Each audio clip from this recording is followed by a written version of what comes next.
안녕하세요. 삶의 지혜와 재미를 선사하는 이야기 보따리입니다. 오늘의 이야기 시작해 보겠습니다.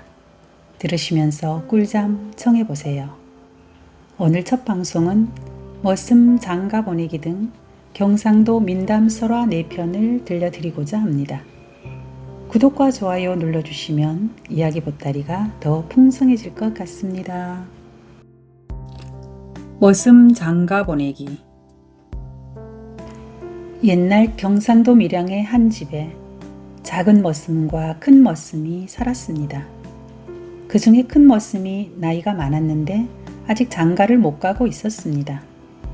작은 머슴이 보기에도 그런 큰 머슴이 안타까웠습니다. 어느 날 작은 머슴이 큰 머슴에게 물었습니다.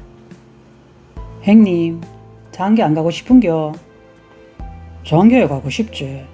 그런데 뭐 우리처럼 남의 집살이 하고 집 없는 사람한테 누가 처녀를 줄락 하나? 마 그럴 거 없이 내 말만 들어있어. 어쩌면 되노? 아이고 마 여러 말할 거 없구마. 뭐든지 하여튼 내 시키는 대로만 하있어. 응 그래. 그 아무떼기 과부 아인겨. 살림도 부자 아인겨. 그 아주머니가 새벽에 물 길러 나옵니다. 물 일어 나와가 방에 다시 안 들어갑니다. 그 길로 밥을 합니다. 하있기네 물 일어 나온 역에 방에 들어가가 마 이불 덮어쓰고 누워 있어. 그러면 됩니다. 그러지. 새벽이 되자 큰 머슴은 작은 머슴이 시키는 대로 과부집을 찾아갔어요. 그랬더니 작은 머슴 말대로 물 길러 나간 흔적이 있는 거예요. 큰 머슴은 살짝 열린 문으로 들어가서 이불을 덮어쓰고 누웠습니다. 과부는 무슨 일이 일어났는지도 모르고 물을 뜨고 있었습니다. 그때 집 담장 너머로 작은 머슴의 목소리가 들려왔습니다. 형님 자는겨. 작은 머슴은 거의 고함을 지르다시피 큰 머슴을 불렀습니다. 큰 머슴은 막 잠에서 깬 듯이 나왔단 말이죠. 과부가 돌아와 보니까 자기 방에서 사람이 한 명 나오거든요. 과부는 이상하게 생각했지만 처음 있는 일이라 그냥 내버려 두었습니다. 작은 머슴이 큰 머슴에게 말했습니다. 내일 아침에 또 가 있소. 다음날 아침이 되자 큰 머슴은 또 과부의 집으로 찾아갔습니다. 이번에도 이불을 덮어쓰고 가만히 누워 있었죠. 그랬더니 작은 머슴이 또 고함을 질렀습니다. 아이 형님 무슨 잠을 그리 늦도록 자는겨. 그만 일어나서 일하러 가입시다. 작은 머슴이 동네가 떠나가라 고함을 지르니 어디 소문이 안 날 리 있겠습니까? 이웃 사람들은 수군거리기 시작했습니다. 이웃 사람들이 어떻게 생각하든 작은 머슴은 큰 머슴 보고 다음 날에도 과부집에 찾아가라고 했어요. 큰 머슴이 또 과부집 방에 들어가 있으니 작은 머슴이 소리치며 큰 머슴을 불렀습니다. 아이 형님 시상에 무슨 잠을 그리 늦게거든 자는겨. 오늘 일찍이 가자 해놓고 시상에 얼마나 사랑이 깊으시길래 저래 늦도록 안고 누웠는겨. 그만 일나 있어. 과부가 볼 때 큰 머슴과 작은 머슴이 그만둘 것 같지도 않고 동네 사람들한테 소문도 이미 다 나고 달리 피해갈 방법이 없는 거거든요. 그래서 결국 어쩔 수 없이 큰 머슴과 살게 되었다는 이야기입니다. 내가 밀양 박서방. 밀양 초동면에 가면 박씨가 많이 사는데 그중 한 사내가 안동으로 장가를 가게 되었습니다. 지금 같으면 차나 기차를 타고 금방 갈 수 있지만 예전에는 말 타고 가마 타고 가야 해서 몇 날 며칠이 걸렸어요. 박씨 사내는 아버지와 함께 신부집으로 출발했습니다. 혼례는 다음 날이라 근처 주막에서 하루 자고 가기로 했지요. 사내와 아버지가 주막에 막 도착해서 짐을 풀고 있는데 어떤 사람이 문을 두드리며 들어왔습니다. 이 행차가 밀양서 오신 행차입니까? 맞다. 여기 편지 전하랍니다. 박씨 사내가 편지를 보니 파혼 편지인 겁니다. 수백 리 넘는 길을 장가 가려고 왔는데 바로 혼인 전날 파혼을 당하니까 너무 당황스럽고 부끄러운 거예요. 박씨 사내는 아버지께 말했습니다. 여거정 와가지고 파혼 당하면 돌아가야지 어쩌겠습니까? 그래도 수백 리 타도에 장계 와가지고 부자가 이래 한꺼번에 돌아가면 동네 사람들 보기 참 체면상 모양이 가짜니께 아버님 먼저 가시소. 내는 저 하인 하나 대불고 여기까지 온 김에 한양 구경이나 하고 천천히 가겠습니다. 아버지가 보기에도 부자가 따로 돌아가는 것이 나을 것 같았어요. 그래서 아버지는 곧장 집으로 가고 사내는 한양 구경을 하고 가기로 했지요. 사내는 영리한 하인 한 명을 데리고 가기로 했습니다.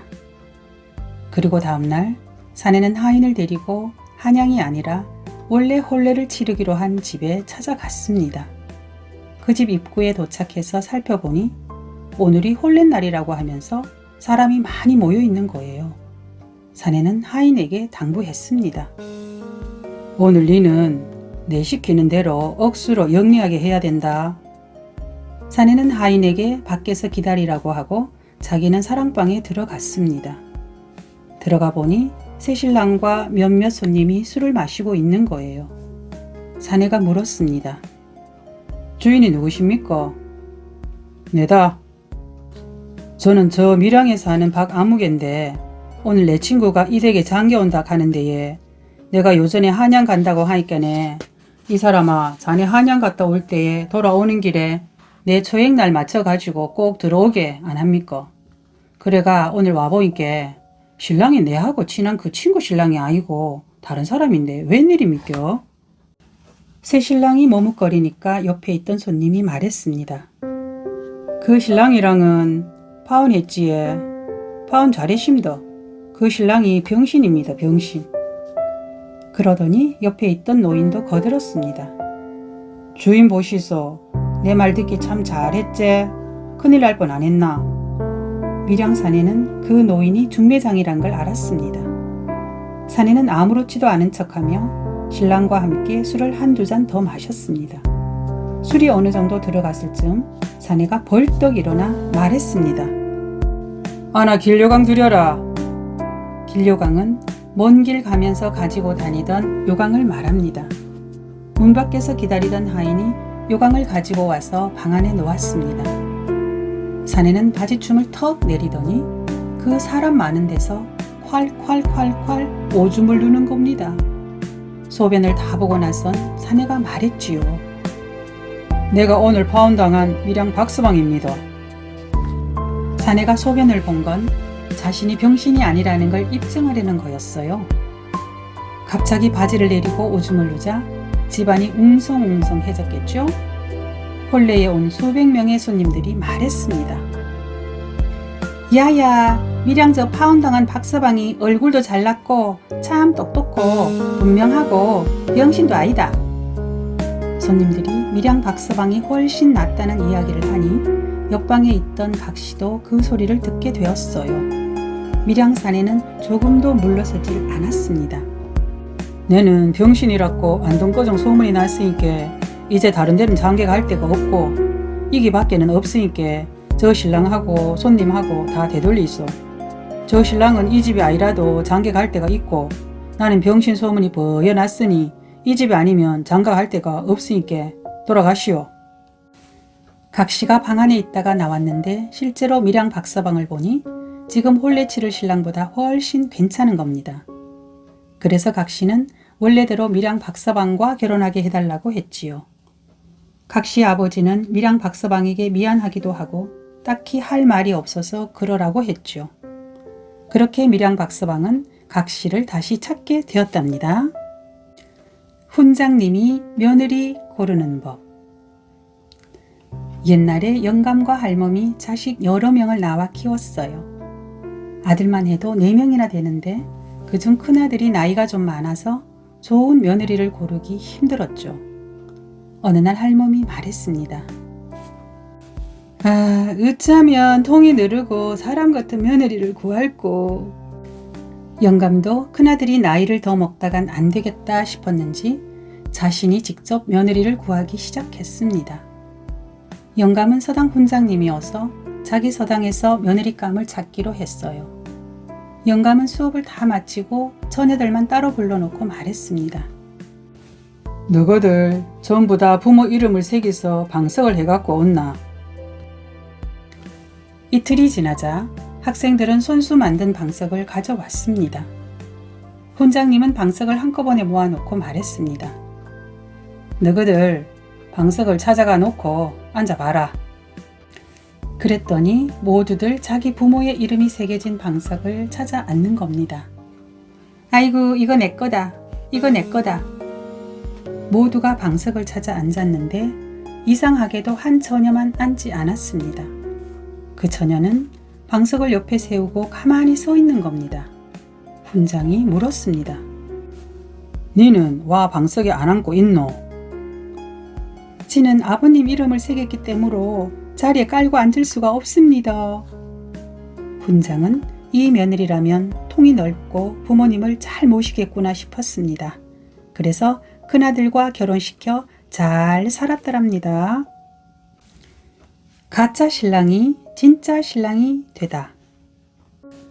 옛날 합선에 김진사가 살았는데 어머니가 많이 아팠습니다. 어머니를 고칠 수 있는 약을 찾아다니다가 한 의원이 누런 개 300마리를 고아드리면 병이 낫는다고 하는 겁니다. 김진사는 전 재산을 팔아 어머니께 누런 개를 고아드렸어요. 다행히 어머니의 병은 나았지만 그 대신 3,000냥의 빚이 생겼지요. 모두 개 300마리를 사느라 생긴 빚이었어요. 시간이 지나 빚을 갚아야 할 날짜는 다가오는데 돈은 없고 그저 죽을 수밖에 없었습니다. 김진사는 방문을 잠그고 들어가 밖에서 누가 뭐라 해도 절대 열어주지 않았습니다. 김진사의 아들은 끝까지 아버지에게 물었죠. 도대체 왜 이러시냐고. 그랬더니 김진사는 돈 3,000냥을 갚아야 하는데 갚을 길이 없으니 죽어야 한다고 얘기했지요. 그러자 김진사의 아들이 말했습니다. 아버지, 그거는 염려 말고 지한테 맡기있어. 아들은 그 길로 대구 부잣집에 들어가 모슴살이를 했어요. 마당도 쓸고 집안일을 거들었지요. 어느 날 주인집 아들이 전라북도의 한 처자와 혼사를 정하게 되었습니다. 그런데 실은 주인집 아들이 곱주였던 겁니다. 부잣집 주인은 김진사의 아들을 불러 말했습니다. 우리 자가 전라도 땅에 장계를 가는데 네가 대신 장계 가가 색시를 데려오면 안 되겠나? 내 장계 가는 거는 어렵지 않지만은 내 한 가지 요청이 있으니까 그것을 좀 들어 더 있어. 뭔데? 우리 아버지가 공금을 거석해가지고 죽게 됐으니 돈을 3,000냥만 갚아주모 내가 대신 장계 갈게요. 주인은 김진사의 아들에게 돈 3,000냥을 준다고 약속했어요. 김진사의 아들은 전라도로 떠났어요. 혼례를 올리고 드디어 첫날 밤이 되었습니다. 김진사의 아들은 먼저 방에 들어가 있었지요.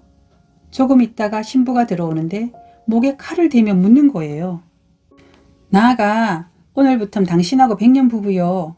오늘 저녁에 하늘에서 맺어주고 부모가 승낙을 했은께. 그란데 암만 혀도 필시 무슨 곡절이 있어도 있소잉? 말해보시오잉? 신부는 자신의 남편이 될 사람이 곱추라고 알고 있었는데 말짱한 사람이 누워있으니 이상했던 거지요. 김진사의 아들은 사실대로 말했어요. 대구 부잣집에 그 아들이 곱산데 그래 거석해가지고 내가 대신 장계 왔소. 김진사의 아들은 혼사가 깨질까 걱정했지요. 신부가 말했습니다. 그 돈 3,000냥은 내 집에도 있으니까 걱정 마시오. 당신하고 나하고 오늘 북향 재배도 하고 하늘님 보고 그 법석을 했는디 그 사람이 뭔 필요단가요? 신부는 원래 결혼하려던 대구 부잣집 아들이 아니어도 김진사의 아들과 이미 혼인했으니 어쩔 수 없다고 했죠. 다음날 아침이 되자 부모님에게도 말하고 손님들에게도 말해서 모두 집으로 돌려보냈어요. 신부와 김진사의 아들은 전라도를 떠나 시댁으로 갔어요. 가는 길에 으리으리한 행차가 지나가니 사람들이 부러워했습니다. 저런 사람들은 무슨 팔자가 좋아가 저렇게 부잣집에서 딸을 거석했노? 알고 보니 으리으리한 행차가 김진사 집으로 들어오는 거예요. 자세히 보니 자기 아들이고 자기 며느리인 겁니다.